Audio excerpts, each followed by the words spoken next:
അല്ല, കേന്ദ്രത്തിന് പുനഃപരിശോധന ഹർജി കൊടുക്കാനുള്ള അവകാശം എല്ലാവർക്കും ഉണ്ടല്ലോ. പക്ഷേ ഇത് വളരെ വിശദമായ ഒരു ജഡ്ജ്മെന്റാണ്. 415 പേജുള്ള ജഡ്ജ്മെന്റാണ്.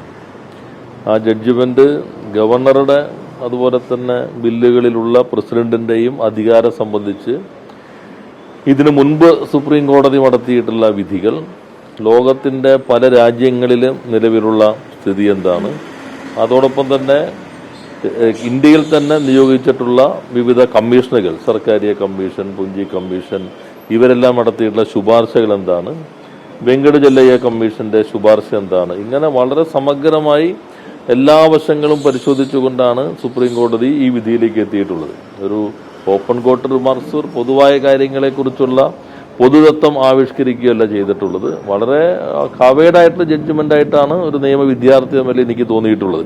കാരണം വളരെ വിശദമായി തന്നെ ഈ പ്രശ്നത്തെ വിലയിരുത്തിയിട്ടുണ്ട്. അതിന്റെ അടിസ്ഥാനത്തിലുള്ള നിലപാടാണ് ഈ സമയക്രമം നിശ്ചയിക്കുന്നതിലുള്ളത്. നേരത്തെ കമ്മീഷനുകളും സമയക്രമം നിശ്ചയിച്ചുകൊണ്ടുള്ള ശുപാർശകളാണ് ഗവൺമെന്റിന് സമർപ്പിച്ചിട്ടുള്ളത്.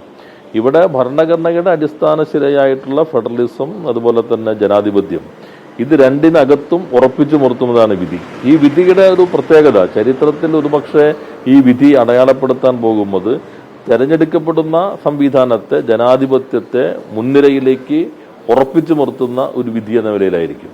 അതിനെ മറികടക്കാനുള്ള നാമനിർദ്ദേശ സംവിധാനങ്ങളെ അല്ല ശരി, ജനങ്ങളുടെ തെരഞ്ഞെടുപ്പാണ്, ജനങ്ങളുടെ അഭിപ്രായമാണ്, ജനഹിതമാണ് പ്രധാനം എന്ന് വിലയിരുത്താനായിട്ടുള്ള ഏറ്റവും ശ്രദ്ധേയമായിട്ടുള്ള ഒരു വിധിയായിട്ടാണ് ഇത് വന്നിട്ടുള്ളത്. സ്വാഭാവികമായിട്ടും അതിനകത്ത് സമയക്രമങ്ങൾ വന്നിരിക്കുന്നു. വീറ്റോ പവർ ഇല്ല.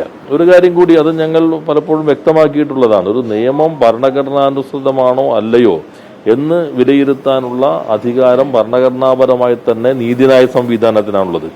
അത് കോൺസ്റ്റിറ്റ്യൂഷൻ അൾട്രാവയർ ആണോ, ഏതെങ്കിലും തരത്തിലുള്ള പ്രശ്നങ്ങളുണ്ടോ, അത് നീതിപീഠമാണ് വിലയിരുത്തേണ്ടത്. അത് ഗവർണറോ അല്ലെങ്കിൽ തന്നെ പ്രസിഡന്റോ അല്ല അത്തരം കാര്യങ്ങൾ വിലയിരുത്തേണ്ടത്. സാധാരണ നടപടിക്രമങ്ങൾ ഇപ്പോൾ അതിനകത്ത് തെറ്റായി വ്യാഖ്യാനിക്കാൻ ശ്രമിച്ചിരുമെന്ന് വിത്തോൾഡ് ചെയ്യാം എന്നുള്ളതാണ്. അത് തന്നെ നേരത്തെ ഞങ്ങളെല്ലാം വ്യക്തമാക്കാൻ ശ്രമിച്ചതാണ്. വിത്തോൾഡ് ചെയ്യുക എന്നുള്ളത് ഈ തീരുമാനത്തിന്റെ നടപടിക്രമം തിരിച്ചയച്ച് വരുന്നത് വരെയുള്ള സമയത്തെക്കുറിച്ചുള്ളതാണ്. അത് ഒറ്റയ്ക്ക് നിൽക്കുമെന്നല്ല. അതുപോലെ തന്നെ ഭരണഘടന വ്യക്തമാണ്, ഷാൽ ഡിക്ലെയർ എന്നുള്ളതാണ്.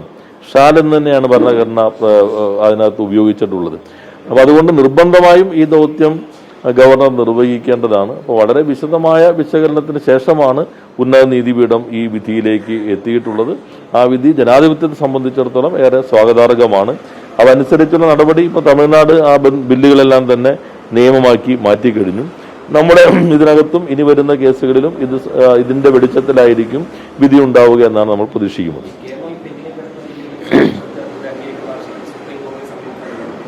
അല്ല, അത് ഓരോന്നിന്റെയും ഫാക്ട്സ് എങ്ങനെയാണ് നോക്കിയിട്ടായിരിക്കും. നമ്മുടെ കയ്യിലുള്ള വെച്ചിട്ടുണ്ടെങ്കിൽ നമ്മൾ കേസ് കൊടുത്തപ്പോൾ സമാനമായ രീതിയിൽ തന്നെ നേരെ പ്രസിഡന്റിന്റെ അസന്റിന് വിട്ടു. പ്രസിഡന്റ് അത് നിഷേധിച്ചുകൊണ്ടാണ് അയച്ചത്. ഒറ്റ വാചകമാണ്. അപ്പോൾ വീറ്റോ പവർ ഇല്ല എന്നിപ്പോ സുപ്രീം കോടതി പറഞ്ഞിരിക്കുന്നു. അപ്പോൾ ഒന്ന് വിട്ടത് ശരിയായോ, വിട്ടപ്പോൾ ചെയ്തത് ശരിയായോ, ഈ രണ്ട് പ്രശ്നവും സുപ്രീം കോടതി പരിശോധിക്കേണ്ടി വരുമെന്നാണ് തോന്നുന്നത്. അങ്ങനെ വരുമ്പോൾ ചിലപ്പോൾ കേന്ദ്ര ഗവൺമെന്റ് എല്ലാം കൂടി വലിയൊരു ബെഞ്ചിലേക്ക് വിടാൻ ആവശ്യപ്പെട്ടെന്നും വരാം. അവർക്കൊരു ആവശ്യമായി നിൽക്കുന്നത് കൊണ്ട് എന്തായാലും ഇത് ഈ വിധിക്കകത്ത് നിൽക്കുന്ന കാര്യങ്ങൾ അവനെ സംബന്ധിച്ചാണ്, തമിഴ്നാടിനെ സംബന്ധിച്ചാണ്, ബില്ലുകളെ സംബന്ധിച്ചാണ് ബാധകമെങ്കിലും ഭാവിയിൽ നിയമസഭകൾ അവതരിപ്പിച്ച് പാസ്സാക്കുന്ന എല്ലാ ബില്ലുകൾക്കും ഉള്ള മാർഗനിർദ്ദേശം ഇതിനകത്ത് വന്നിട്ടുണ്ട്. ഇന്നലത്തെ എന്താണെന്നുള്ളതിനേക്കാളും പ്രധാനം ഇനി വരാനിരിക്കുന്ന ബില്ലുകൾ എങ്ങനെയായിരിക്കും. അതിലൊരു കാര്യം കൂടി ആ വിധിക്കകത്ത് പറയുന്നുണ്ട്. കൗൺസിൽ ഓഫ് മിനിസ്റ്റേഴ്സിന്റെ ഉപദേശങ്ങൾക്കനുസരിച്ചാണ് ഗവർണർ പ്രവർത്തിക്കേണ്ടത്. അത് നേരത്തെ ഷംസേർ സിംഗ് കേസ് മുതൽ ഇങ്ങോട്ടുള്ളതിലെല്ലാം സുപ്രീം കോടതി ആവർത്തിച്ചുറപ്പിക്കുന്ന കാര്യമാണ്. എന്നാൽ ഇവിടെ ഒരു കാര്യം കൂടി പറഞ്ഞിട്ടുണ്ട്. ഈ കൗൺസിൽ ഓഫ് മിനിസ്റ്റേഴ്സിന്റെ ഉപദേശവും കേന്ദ്ര ഗവൺമെന്റ്, യൂണിയൻ ഗവൺമെന്റ് താല്പര്യവും തമ്മിൽ ഒരു കോൺട്രഡിക്ഷൻ വന്നാൽ എവിടെയാണ് ഗവർണർ നിൽക്കേണ്ടത്? അതിൽ വിധി പറയുന്നത് ഗവർണർ നിൽക്കേണ്ടത് സ്റ്റേറ്റ് മന്ത്രിസഭയുടെ, സംസ്ഥാന മന്ത്രിസഭയുടെ അവരുടെ ഉപദേശങ്ങൾക്കനുസരിച്ചാണ് നിൽക്കേണ്ടത്, അല്ലാതെ യൂണിയൻ ഗവൺമെന്റിന്റെ താല്പര്യങ്ങൾക്കനുസരിച്ചല്ല എന്നും സുവ്യക്തമായി തന്നെ സുപ്രീം കോടതി വിധി പറയുന്നുണ്ട്. അപ്പോൾ വളരെ ഒരു ലാൻഡ്മാർക്ക് ജഡ്ജ്മെന്റായി തന്നെ ഇത് നമുക്ക് പരിഗണിക്കാം. കേന്ദ്ര സർക്കാർ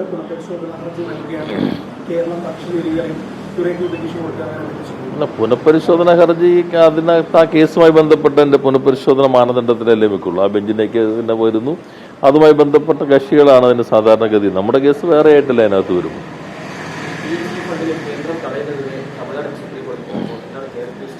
അപ്പോൾ നമ്മൾ നേരത്തെ തന്നെ നമ്മുടെ കേസ് അവിടെ ബോറോയിൻ ലിമിറ്റുമായി ബന്ധപ്പെട്ട് കോൺസ്റ്റിറ്റ്യൂഷൻ ബെഞ്ചിലേക്ക് വരുന്നുണ്ട്. അതിപ്പോൾ PMC ഇപ്പോൾ പല പദ്ധതികൾക്കകത്ത് അത് പൊതു മാനദണ്ഡമായിട്ട് വരുന്നുണ്ട്.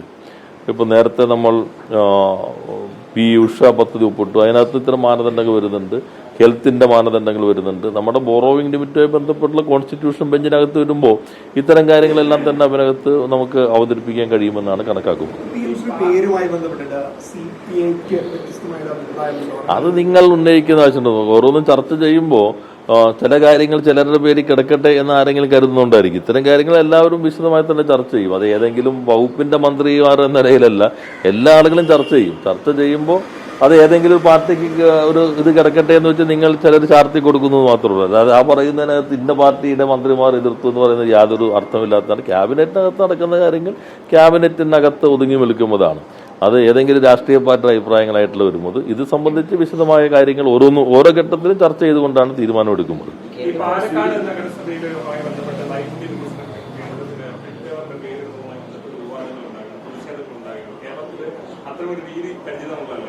ചില പല രീതികളും ഇപ്പോൾ കേരളത്തിൽ വരുന്നുണ്ടല്ലോ, നമുക്ക് പരിചിതമല്ലാത്ത രീതികൾ. ഇപ്പോൾ ജമാഅത്ത് ഇസ്ലാമിയുടെ പ്രകടനത്തിൽ ബ്രദർഹുഡ് വരുന്നു, ഇവിടെ നഗരസഭയുടെ ഇതിനകത്ത് ഗഡ്ഗേവർ വരുന്നു. അപ്പോൾ രാഷ്ട്രീയം കൈകാര്യം ചെയ്യുന്ന ആളുകൾ പലതും തിരികെ കയറ്റാൻ ഇത്തരം ഘട്ടങ്ങൾ ശ്രമിക്കുന്നുണ്ട്.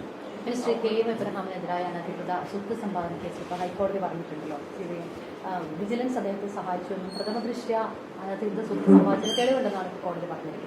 കോടതി ഇപ്പോൾ കോടതിയുടെ മുമ്പിൽ നിൽക്കല്ലേ, അല്ല അന്വേഷണം വരെയല്ല, അത് അവർക്ക് നോക്കാം.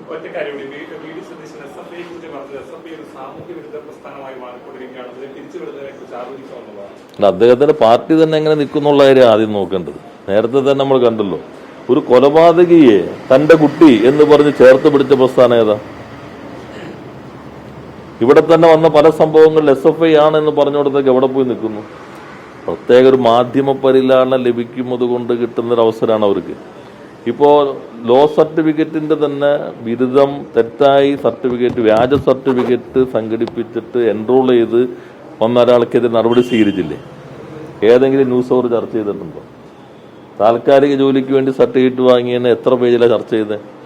ഇത് നിയമബിരുദം ഉണ്ട് എന്ന് പറഞ്ഞ് എൻറോൾ ചെയ്ത് വാദിച്ച കോൺഗ്രസിന്റെ ആളായതുകൊണ്ട് വാർത്ത പോലുമില്ല. അപ്പം നിങ്ങളുടെ ഒരു പരിലാളനം ലഭിക്കുന്നത് കൊണ്ട് പിന്നെ ഇപ്പോൾ നടന്ന തെരഞ്ഞെടുപ്പുകൾ ഉൾപ്പെടെ ഈ സംഘടനയിലെ വിദ്യാർത്ഥികൾ അംഗീകരിക്കുന്നത്, അതല്ലേ അവർ മനസ്സിലാക്കേണ്ടത്.